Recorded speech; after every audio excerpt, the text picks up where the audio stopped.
Hi, welcome to the Conscious Eating Summit. I'm your host, Dr. Nancy Kroll. Today I have with me Stephanie Webb. Stephanie is a holistic nutritionist and also an eating psychology coach.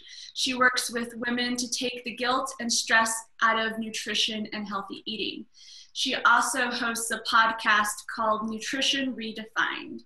Thank you so much for joining me today, Stephanie. Thank you. I'm so excited to be here. So can you share with our viewers a little bit about your work, what you focus on, and then also why? I love to hear people's whys of how they got to where they are. Definitely. So like you said, I'm a nutritionist. I have a master's degree in holistic nutrition, and but my true love, my true passion is the eating psychology side of that. I feel like when I found that, and I'll go into that in a minute, but it just is the missing piece for me. And so I love to work with women, mostly moms, actually almost all moms, I would say, because I feel like as a mom myself, I know how hard it is to make time to take good care of myself. And I know I went through a period of time where I just felt terrible. I hated my body. I wasn't eating well.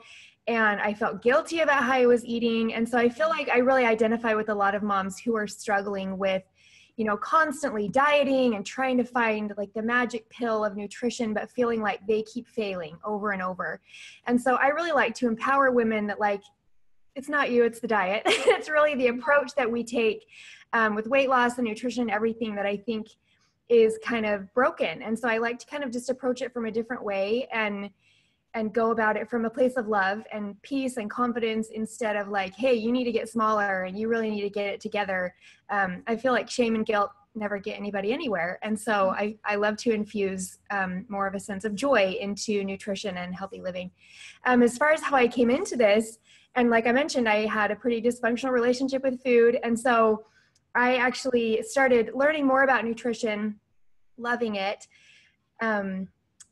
But just not being able to eat perfectly. And I thought that's what I was supposed to do. I was like, well, if I read enough books, then I'll just be perfect. And I couldn't get it. So I thought maybe if I get a master's degree in nutrition, that will fix me. And so I enrolled in this program and it wasn't working. Like the more I learned and the less I changed, the more terrible I felt about myself. And there was this huge gap between what I knew I should be doing and what I actually was doing. And I was eating well, publicly, but then I would still go in my closet and eat Oreos and feel terrible about myself. Like, Stephanie, you know better.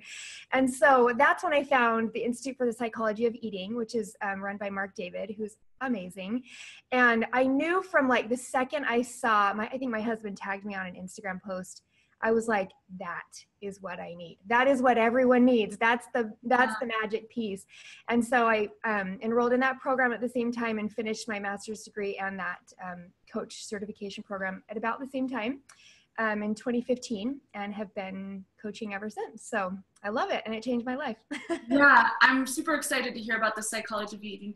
And what I loved about what you said is so many moms they're in survival mode, Totally. Quite literally, right? And then on top of it, you layer this level of not having the body they had before children. Yes.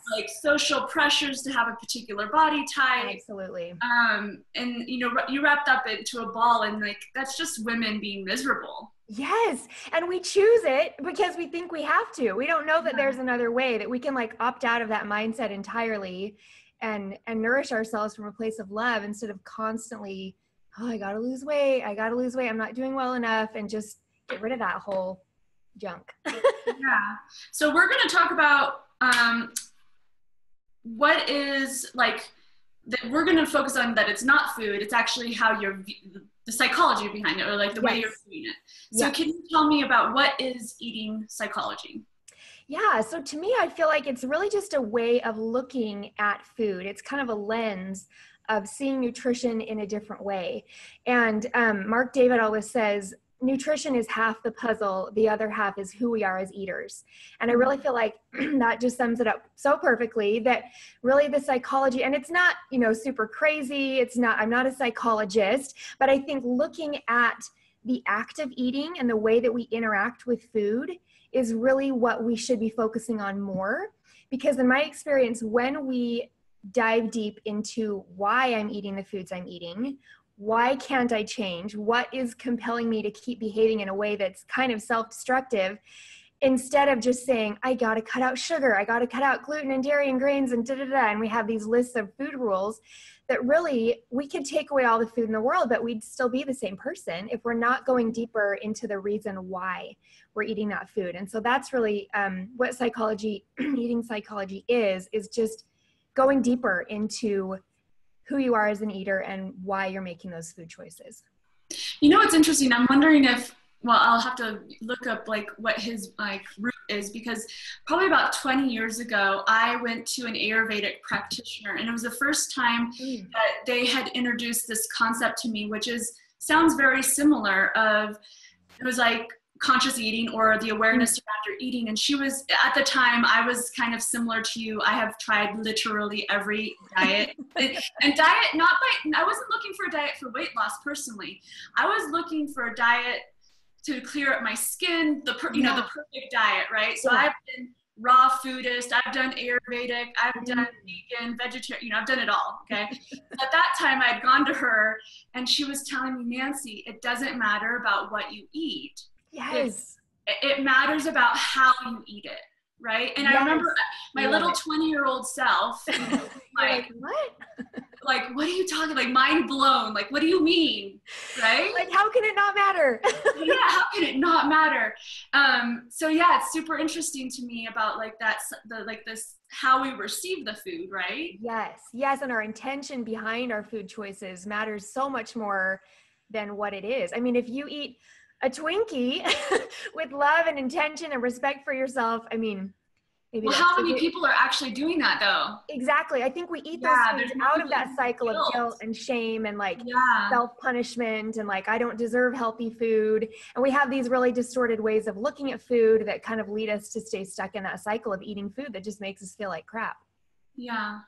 So, how can we shift this? Like, how can we manage our thoughts so that we can receive food in a way that benefits us? Yes. And I think managing our thoughts is really the key here. And this is what I love to teach, is that your perception of yourself, your relationship with food, your body image, you've created that. And you are absolutely in the driver's seat here. You can create whatever you want. You can absolutely heal your relationship with food and have whatever you want. You can eat whatever way you want. And so I really feel like it all comes down to your thoughts and managing your thoughts and examining. So I think the way to do this is to examine, like, what do I believe about myself in relation to food? What do I believe about food? What do I imagine would be, and these are all journaling questions that I encourage all my clients to do. So this is how you do it. You get out your journal and you start writing. And I think that's the way to open the dialogue with yourself and figure out, like, what do I believe? Who do I want to be? Who am I right now? And what do I think I need to do to get there?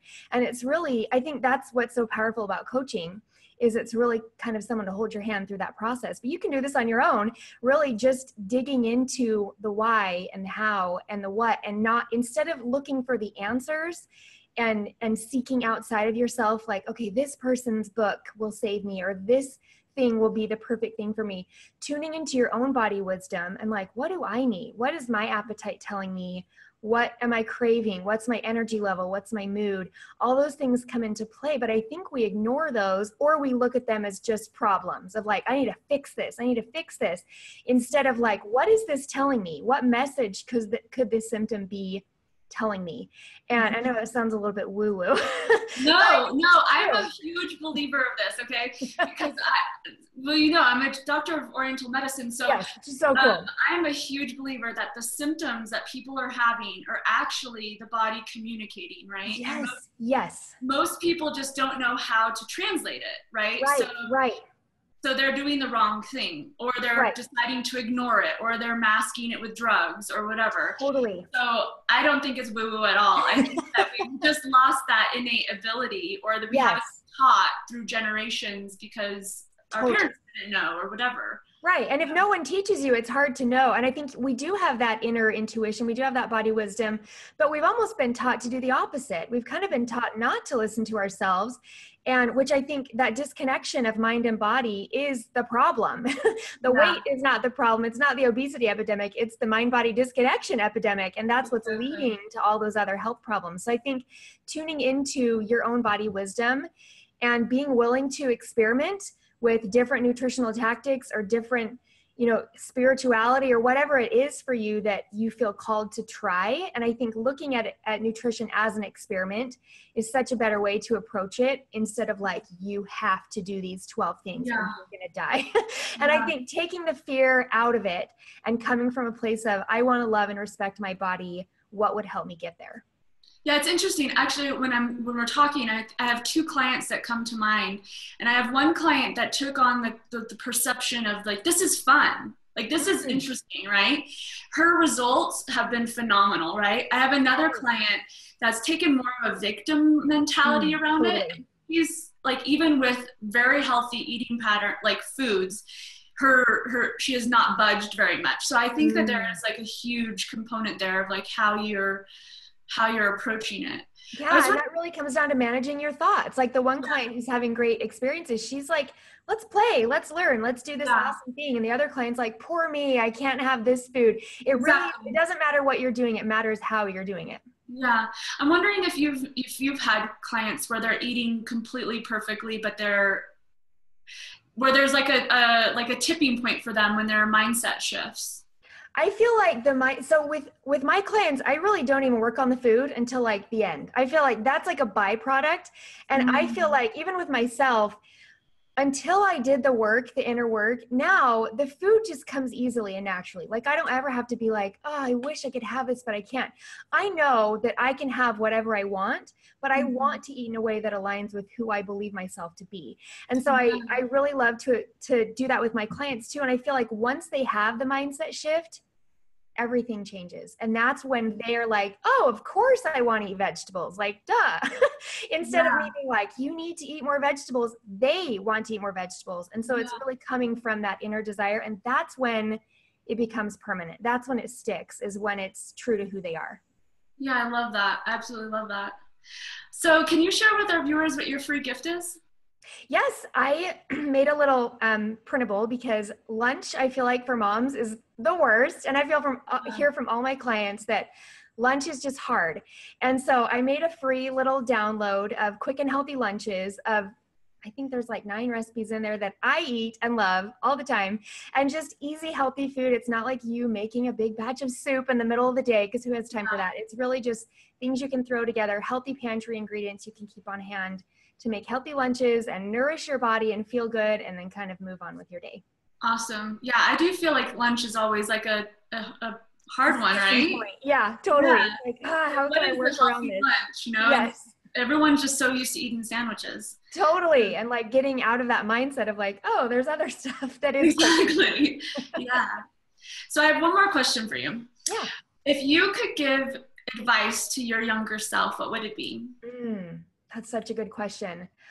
I would tell her to chill out. I feel like I was stuck for so long in needing to change and really being attached to this idea of like, once I get all this stuff, then I'll be my true self. But looking back, I was so hard on myself, and I feel like that is what stopped me from becoming who I wanted to be.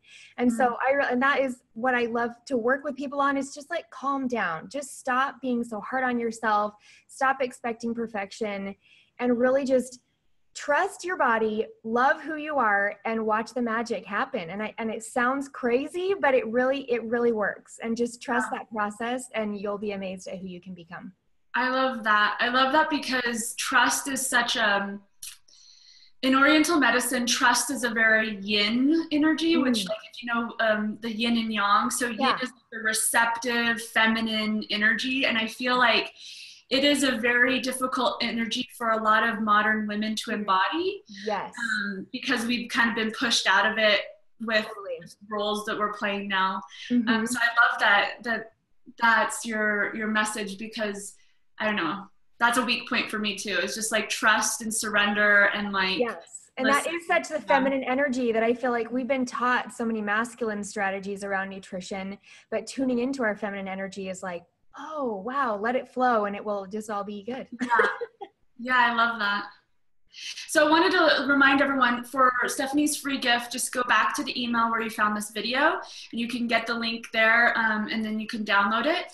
And I just wanted to thank you so much for sharing your time with us. And I feel like I should study this psychology. You should. It's so fun. It's so intriguing to me.